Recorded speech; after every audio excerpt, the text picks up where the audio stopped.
Halo semuanya, perkenalkan nama saya Hamidan Sultani dengan NIM Gen 025081 dari kelompok A7.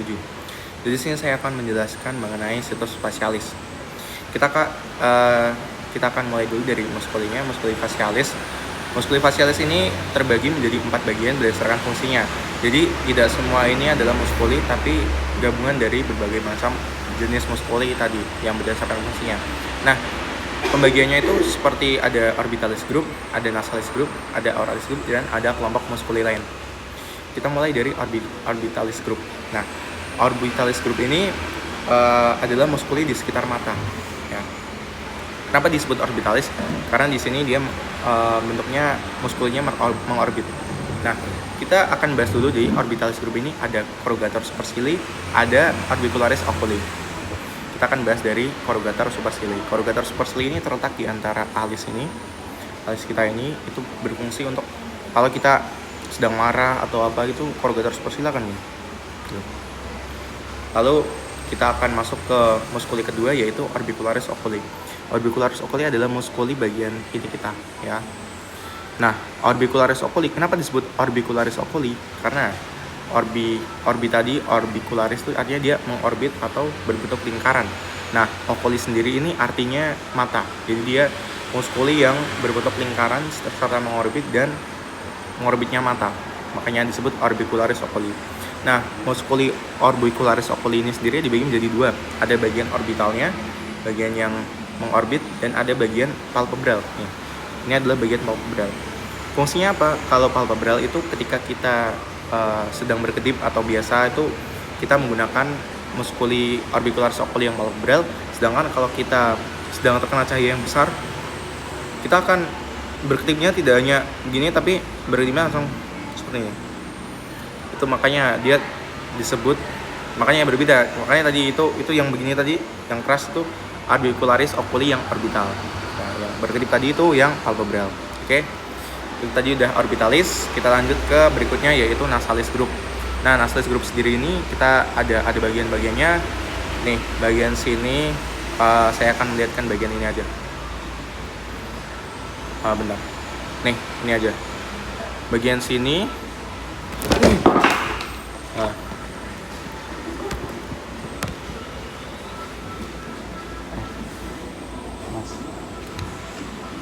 Oke, maaf ya mas. Sorry guys, ada kesalahan teknis. Jadi lanjut saja. Bagian sini, nih, ini adalah bagian muskuli yang nasalis group yang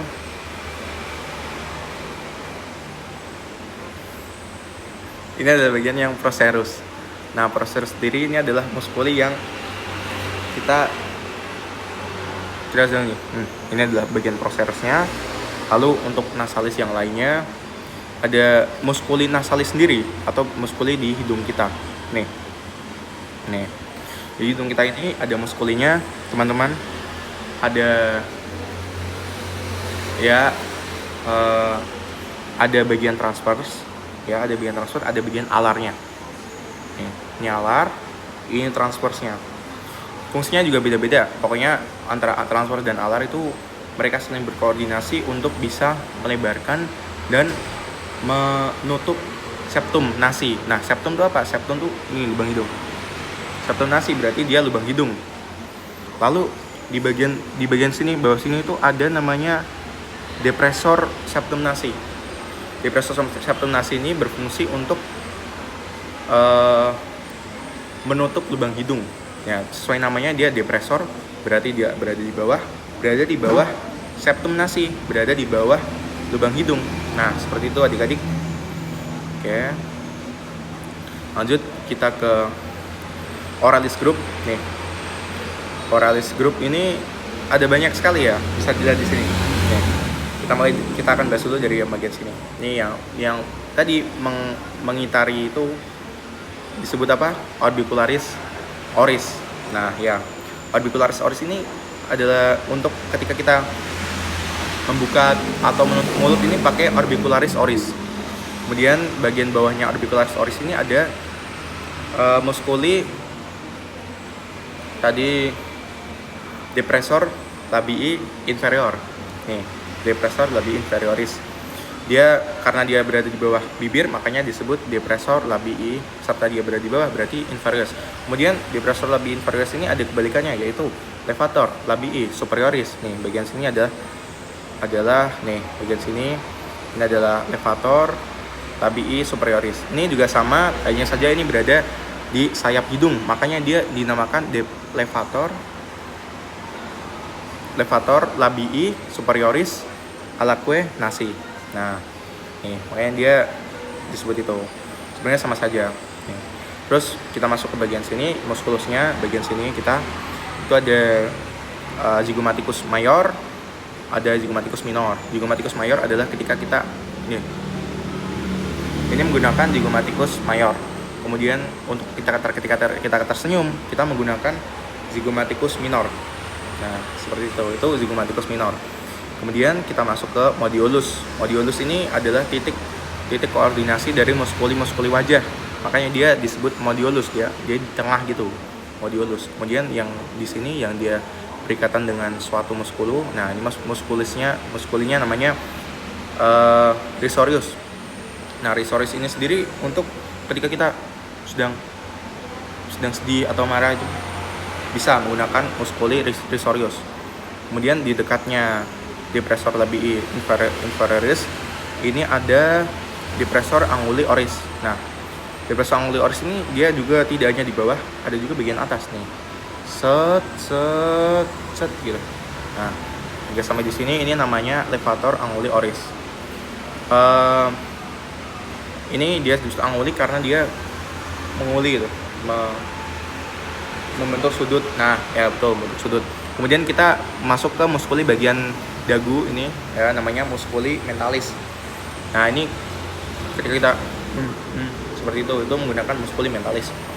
Kemudian kita ke muskuli buccinator. Buccinator adalah ketika kita gerakan mengenyut atau bisa juga meniup. Nah, ini buccinator kita, muskulinya akan tereaksi. Nah, seperti itu. Oke. Sudah semua. Kemudian kita lanjut ke other muscular group atau muskuli lain yang tidak bergrup. Ini kan tadi udah bergrup. Ini muskuli yang tidak bergrup. Kita mulai dari yang paling bawah tadi, platisma. Nih, platisma adalah bagian sininya kita. Kalau untuk lebih jelasnya di sini. Benar. Ini adalah platisma kita. Nah, ini platisma. Platisma ini berfungsi untuk karena dia berkaitan dengan leher, jadi dia kayak kayak ke leher banget gitu, mengencangkan leher gitu. Nah, itu musculus platisma. Kemudian bagian sini, bagian dari atas sampai ke belakang kita itu ada namanya muskuli venter occipitofrontalis. Nah, venter occipitofrontalis ini ada bagian depan, ada bagian belakang. Untuk bagian depannya yaitu venter frontalis occipitofrontalis. Kemudian bagian belakang adalah venter occipitofrontalis. Nah, sudah. Ini dia fungsinya untuk tadi kan kalau corrugator superciliar kan gini. Kalau venter frontalis occipitofrontalis itu ini. Ya, dia yang bekerja adalah itu. Kemudian kita ke bagian muskuli bagian telinga. Muskuli bagian telinga ini ada gampang banget. Ada muskuli auricularis yang atas berarti superior, muskuli auricularis anterior, dan muskuli auricularis yang posterior. Ini fungsinya sesuai namanya. Kalau superior tadi berarti mengangkat daun telinga ke atas, mengangkat aurikular ke atas. Kemudian kalau yang posterior berarti ke belakang, anterior kemudian ke depan. Oke, kita lanjut ke berikutnya yaitu muskuli masticatores. Masticatores ini adalah muskuli ketika kita mengunyah. Kita mulai dulu dari bagian sini. Ini adalah muskuli masseter. Nih, lihat ini muskuli masseter. Masseter ini akan bekerja sama dengan muskuli pterygoideus yang medialis. Jadi medialis ini nanti dia untuk mengunyah, pterygoideus lateralis juga untuk dia ketika dia ke depan. Itu menggunakan pterygoideus lateralis. Kemudian untuk lateralis tuh lokasinya cukup ini ya, cukup dalam itu ya daripada yang tadi yang medialis. Oke. Nextnya kita ke muskulusnya yang temporalis. Temporalis ini sama untuk mengunyah juga, untuk membuka atau menutup rahang ini, rahang bawah. Oke, kita lanjut ke neurovaskularisasinya.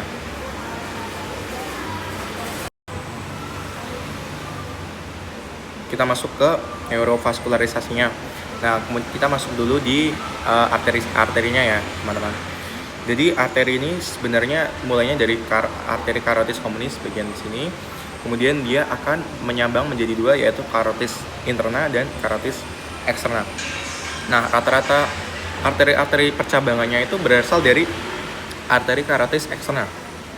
Arteri carotis eksterna ini pertama menyambang di arteri tiroidea superior, kemudian arteri lingualis atau untuk arteri lidah kita. Kemudian dia akan menyambang ke sini nih. Nah, ini ke atas arteri facialis nih. Nah, dia akan menyambang ke situ. Kemudian dia ke atas lagi nih ada arteri pharyngeal ascendens. Kemudian menyambang lagi ini bagian telinga kita. Arteri apa sih namanya?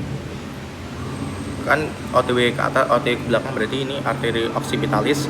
Kemudian di sini ke atas lagi. Nah, di sini dia akan menyambang lagi ke auricularis posterior atau bagian telinga kita yang bagian belakang. Kemudian di depan sini, di depan telinga kita tentunya ada maxillaris, makanya dia arteri maxillaris. Nih, arteri maxillaris ya. Ini arteri maxillaris. Kemudian lanjut ke atas lagi. Di sini dia menyambang lagi ke arteri temporal yang superficial nih, temporalis yang superficial nih, dia akan menyambang ke sana. Kemudian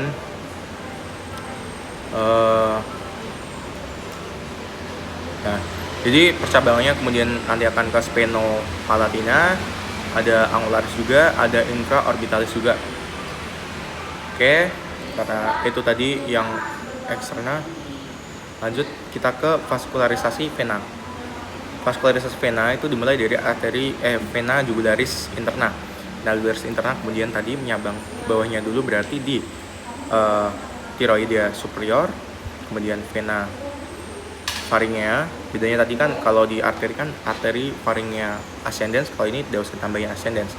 Kemudian menyambang lagi ke vena facialis nih, ini facialis nih. Kemudian ke atas lagi ke bagian belakang berarti vena occipitalis, kemudian ke bagian emisariana berarti emisaria mastoidea. Nah, itu terus bagian sini ada plexus pterygoideus. Nah, ini ke atas ini dia akan ke temporalis superficial tadi, sama ada juga yang arterinya tadi. Terus sama ada yang angularis juga, sama tempatnya sama, berdekatan dengan arteri. Oke, lanjut ke nervus trigeminusnya. Nah, nervus trigeminus ini adalah nervus yang membagi bagian-bagian nervus yang bertugas untuk muka kita. Jadi bagian atas ini ada nervus ophthalmicus, lalu bagian tengah ini ada nervus maxillaris, kemudian bagian belakang ini ada nervus mandibularis nih, mandibularis.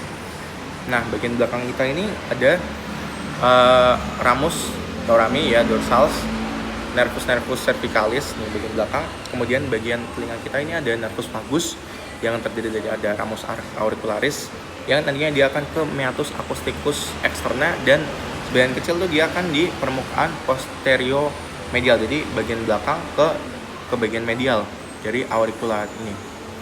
Kemudian bagian ke bawahnya kita ini itu ada cabang dari plexus cervicalis. Oke, lanjut ke nervus yang facialis ini. Nih, bisa dilihat sendiri, ini nervusnya seperti ini. Ada stylomadeus foramen, ada cervical branches, ada marginal mandibular branches. Sesuai namanya, berarti kalau dia maksudnya ini percabangannya ya, branches ini maksudnya percabangannya. Jadi dari facial nerve ini dia kalau ke belakang berarti jadi posterior auricular branches, percabangan ke posteriornya aurikular. Kemudian kalau dia ke depan ke atas berarti kan ini ke arah temporalnya, berarti temporal branches. Kemudian kalau ke zygomatic berarti zygomatic branches. Kalau ke buccal ini jadi dia buccal branches. Tadi kan ada juga namanya musculi buccinator ya, buccinator. Nah, ini mengarah ke situ lah pokoknya. Kemudian marginal mandibulae branches, artinya marginal itu berarti dia di tepi mandibula branches, berarti percabangan di tepi mandibula. Dan ke cervix berarti cervical branches. Nah, terus kalau udah itu kemudian ke nervus yang limpatik.